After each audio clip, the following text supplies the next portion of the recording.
Imagine that it's late at night, your apartment is quiet, and the only light is from the TV you left on. In a fog, you wake up from your sleep and go into your bathroom. Your reflection stares back at you from the mirror in your medicine cabinet. In the silence, you hear a tap, tap, tap, then a scraping sound. It gets louder and closer to you. First, it sounds like it's in the walls of your bathroom, and then it's directly behind your medicine cabinet mirror. In horror, you realize the noises are accompanied by voices, whispering, but not loud enough to hear what they're saying. In the mirror, you see the terror on your face as the medicine cabinet begins to shake and then topple over. In the darkness, a set of eyes stare back at you.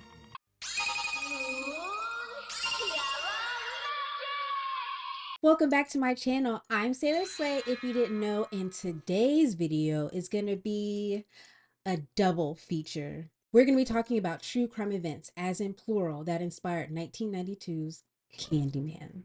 Have you ever heard of Candyman? If you look in the mirror, you say his name 5 times. In cities everywhere, Candyman? they whisper his name. Right. Candyman. It's just a story, Candyman? Candyman.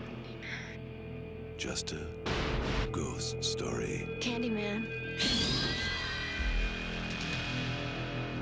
Candyman is a gritty urban horror film set in the projects of Cabrini Green. Even though the movie is meant to be a critique of how the descendants of American slaves are treated and the intangible terror that we face in these projects and in society at large, the main character is a white woman. Helen Lyle is a graduate student researching the urban legend of Candyman, a vengeful spirit terrorizing the residents of Cabrini Green. Of course, she realizes the legend is true and has to defeat him in order to save herself and the residents. Spoiler alert, she manages to save the residents, but not herself. This specter appears to people as a tall black man in a fur-trimmed coat with a hook for a hand. He kind of reminds me of like a blaxploitation pimp a little bit. He often has bees covering one side of his face, even coming out of his mouth. The legend goes, if you say his name 5 times while looking in the mirror, he'll appear to you and slice you with his hook for a hand. Sort of like Bloody Mary. Remember the scenario I described for you in the beginning? Well, believe it or not, that actually happened. Those were some of the last things Ruthie Mae McCoy saw and heard before she died. Now, I know what you're thinking. That sounds crazy. What do you mean there was noises coming from your medicine cabinet mirror and people were whispering and coming through your mirror in your bathroom? But it's exactly as it sounds. Okay, let's go back again even further so I can explain some context of exactly what is going on in Ruthie McCoy's bathroom, who she is, and what are these projects. 52-year-old Ruthie Mae McCoy was a resident of Abbott Homes Apartments in the heart of Chicago. These apartments are projects, government subsidized housing. Coincidentally, Abbott Homes was right next to Cabrini Green Homes. Yes, Cabrini Greens was a real life project. In fact, some of the actors and the crew were actually residents of Cabrini Green in the movie. Ruthie Mae had a difficult life. Her friends and family always knew that she was a bit odd. They reported that she would talk to herself and have delusions from time to time, and she even spent some time in psychiatric wards and hospitals. So life wasn't the best for Ruthie. We can just say that. Employment was nearly impossible. Most of Ruthie's jobs only lasted a month, if that. She spent most of her life suffering from undiagnosed mental illness, in and out of institutions. But in the past few years, things actually started to turn around. She received an official diagnosis of residual schizophrenia.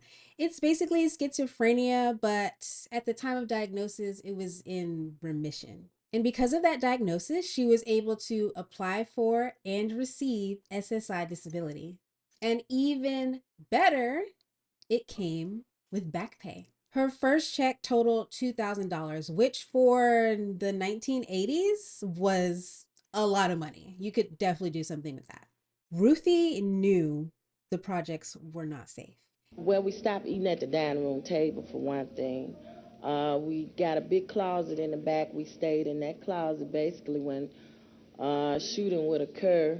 My children were actually trained like maybe men would be in the service to take cover, hit the floor.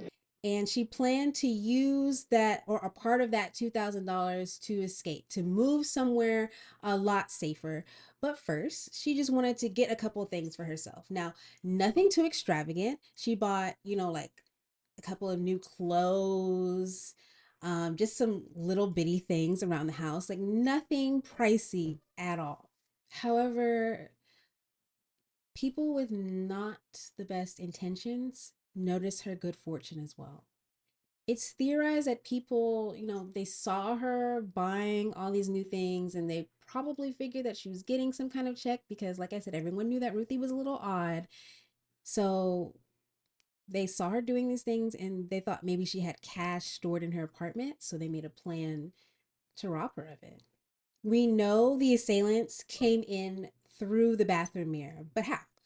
So I don't you may or may not have seen it, but there was a TikTok a few years ago that will describe exactly what I mean. I'm in my New York City apartment and it's cold, right? Obviously, it doesn't matter how high the heat goes, I'm cold, right? So I walk into my bathroom. Right here, I feel cold air blowing on me. There's not a vent or anything. So I feel here and there's cold air coming through this hole. So I tape it up. I don't know why there's cold air coming through here, but we're not having it. I stand here and look at that. You can see my hair blowing in the cold wind. So I start searching, right? Okay, there's a vent up there, nothing's coming out. There's a little bit of air coming out of this light switch, but there's not enough air to blow this hard on me. You can't see it now. Look at it, they blow in.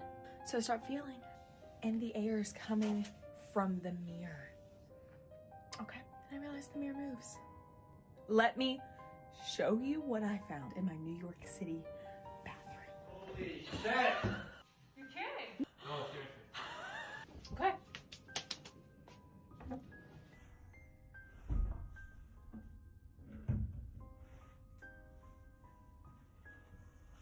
It's just the electrical. Oh, no.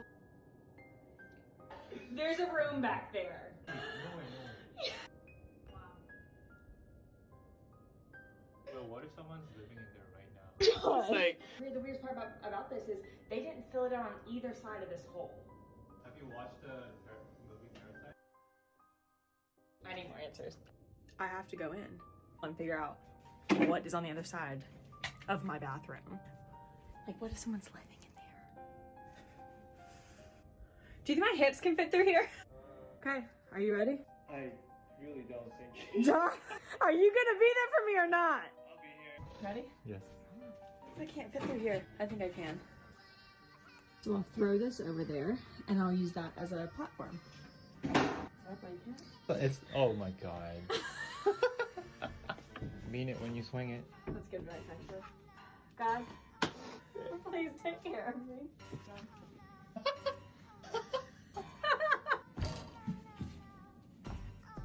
Oh, your hip's not gonna make it.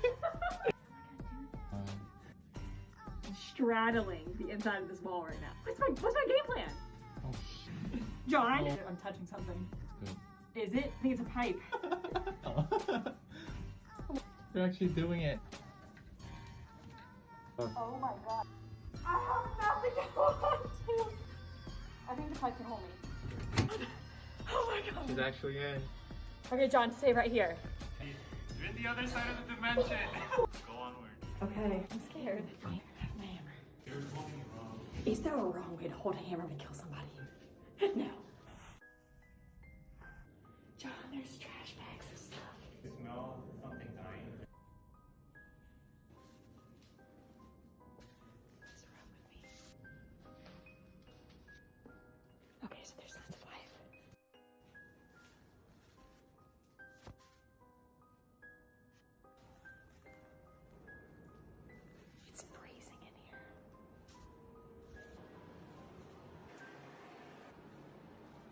This is a whole other apartment.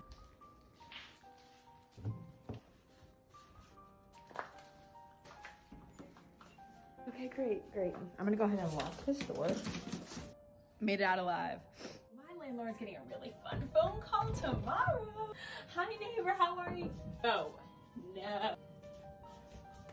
These projects were built with a tunnel system that connects each apartment. So maintenance can enter into the tunnels from somewhere in the hallway, like a door that only they have the key to, and it makes it easy for them to solve problems that might be inside the wall or like get from apartment to apartment. So it was made with good intentions, but good intentions pave the roadway to hell. So basically anybody could get into anyone else's apartment through the medicine cabinet mirror. And everyone at Cabrini Green and Abbott Homes, which are next door to each other, knew about these tunnels. It was common knowledge and common practice, like common routine. So before you left for the day, you would barricade the bathroom. And when you came back and you're about to go to sleep and you do your bedtime routine, you barricade the bathroom again so that no one can break in and do God knows what to you. I, for one, cannot even imagine trying to have a peaceful night's sleep knowing that someone could come in through the bathroom at any time. Okay, so back to Ruthie Mae's story. The evening of April 22nd, 1987, two unknown residents of Abbott Homes would push their own bathroom mirrors out of the way and begin walking through the tunnels. Their destination was the apartment of Ruthie Mae McCoy. At this same time, Ruthie would make her first 911 call saying that she hears noises in the walls, but unfortunately the call would drop. Two unknown residents begin shaking the medicine cabinet, shaking the mirror, trying to push it out of the way so they can get into her bathroom and into her apartment. Ruthie calls 911 for the second time. This time she calls in a much more frantic state. She's saying things that don't make a lot of sense to the dispatcher. She's saying they're coming in through the cabinet, through the wall. And the dispatcher doesn't know what to make of it. The call drops again. So the dispatcher decides to send some police over, but the dispatcher decides to mark it as a disturbance instead of a break-in, denying Ruthie the immediate help that she needed right then and there. The assailants push the cabinet down and they make it into Ruthie's apartment, gun in hand. The next thing we hear is Ruthie scream. At this point in time, her next door neighbors on both sides of her hear the screams and they're thinking, oh my gosh, something is happening to Ruthie. We need to call 911. And so they do. They both call 911 several times saying there's screaming coming from my neighbor's apartments. I hear noise coming from her apartment. Please send someone over. But I'm not sure if this was also put down as a disturbance, but the police don't get there any faster. The robbers ransack her apartment looking for the cash that they just knew she had, but we know that she didn't. It's unknown if Ruthie put up a fight, but it doesn't matter. Ruthie was an older woman with mental issues. What could she have done to even defend herself? At that point, either one or both of the robbers decides to shoot Ruthie and leave her for dead in her apartment. And they went back through the tunnels, taking a few things like TV, a few items around. And that's it. We never actually figure out who did it. That is the main inspiration behind the movie, but how does he get his name? He's connected to bees, honey, hook for a hand, white women, mirrors, but I didn't hear anything about candy in the story or in the movie. Now, there is a book by the same name, Candyman, about some killer in London, but you don't even need to know about the book. Just know that the book exists. Now, the serial killer aspect of it, well, that is real life true crime. And it comes from the real life Candyman, a serial killer in Houston, Texas. The Texas sex and torture killings now have become the worst mass murders in American history. 4 more bodies of young boys were dug up today, and that brings to 27 the number of bodies discovered so far. I could make an hour-long video about this Houston serial killer if you wanted me to. So let me know in the comments if you're interested in hearing more about him. If I get enough interest, I just might make it. Dean Arnold Corll, born 1939, was the son of a prominent family in the Houston area. His family owned a candy factory and storefront in the same area. Dean was known to give free candy to local children. He was also known as a shy but kind young man who got along well with others. But behind his kind and timid demeanor was a monster. Corll began killing in 1970 in the low-income neighborhood of Houston Heights. He was active for about 3 years, and in the span of only 3 years, this man was able to claim 28 victims that we know about. So there's probably more. His methods of killing were torture, strangulation, and gunshots. He would clean up and then bury the bodies throughout the Houston and Pasadena area. Most of his victims were underage teenage boys and young men, like very young, like 19, 20 years old. And one of the craziest parts about this story is that he himself only stopped killing not because he got caught, not because he went to jail, only because he himself would be murdered, and murdered by his own accomplices. Mama? I killed Dean. Brian? Ma'am? What are you doing? Yeah, yes. Oh, God. Where are you? It's alright. Brian? It's alright. It's alright. Where are you? I'm out of his warehouse. Dean Corll was shot and killed by one of his accomplices after Dean himself tried to kill the accomplice. So it's like a double backstab going on. The accomplices then turned themselves into the police. They confessed, and the city of Houston could not believe they had this murderer in their midst. Like, they just, especially for that time period, like people barely knew what serial killers were. So it was unbelievable. Okay, guys, that's the story behind Candyman. Anyway, that's the end of my video. Let me know what you guys think. If you like the video, go ahead and click the like button and subscribe. I'm Sailor Slate, and I'll see you guys next time. Bye.